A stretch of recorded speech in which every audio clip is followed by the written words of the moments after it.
Don't go too deep. Ask me some shallow questions. Ask me a child's question. I have one. Okay, very good. The little girl next door, her dog was just killed by a car. She's grieving. What would you say to her? I would leave her alone to grieve. I would not be in too much of a hurry to say something.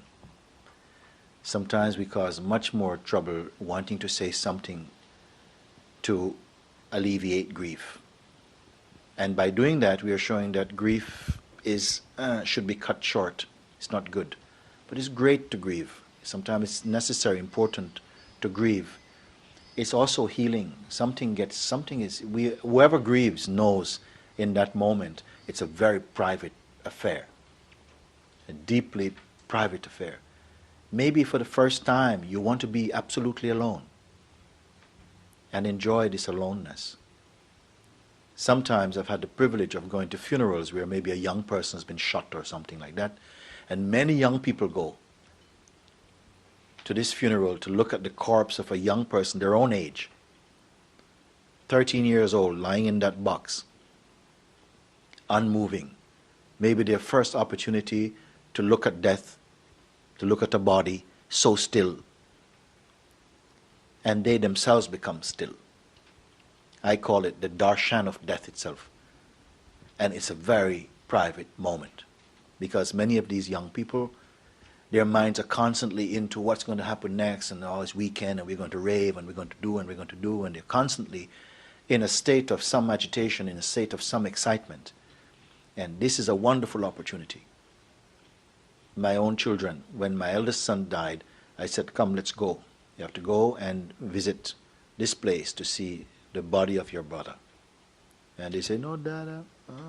I said, no, I'm not going to force you to go, but I'll encourage you to go and to take a look. And so that they came, of their own volition, they came and they looked. And this outpouring came. Yes. And I didn't try to stop them. I said, no, it's important for you to grieve, to have this moment, because we don't know when another one will come, another opportunity. This is a great opportunity to be alone, feel that grief, and when you're emptied of grief, then the grief is over. So I would not want to find something. I know many people are itching to say something like, never mind, darling, like, you'll get another one. Bad news.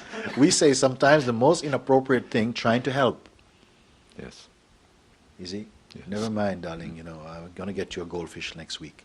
It's the most inappropriate thing. Better stay out of it and let them grieve and empty themselves of grief.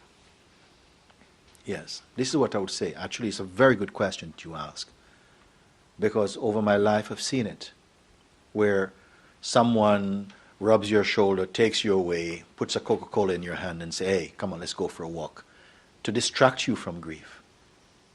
I would say, no, be very much in that moment of grief and grief. If it takes you all day, all week, all month, allow it. It's a friend.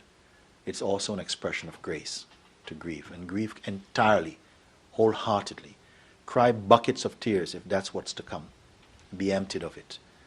And something is deeply alive in this grief. Yes. Thank you. You're welcome.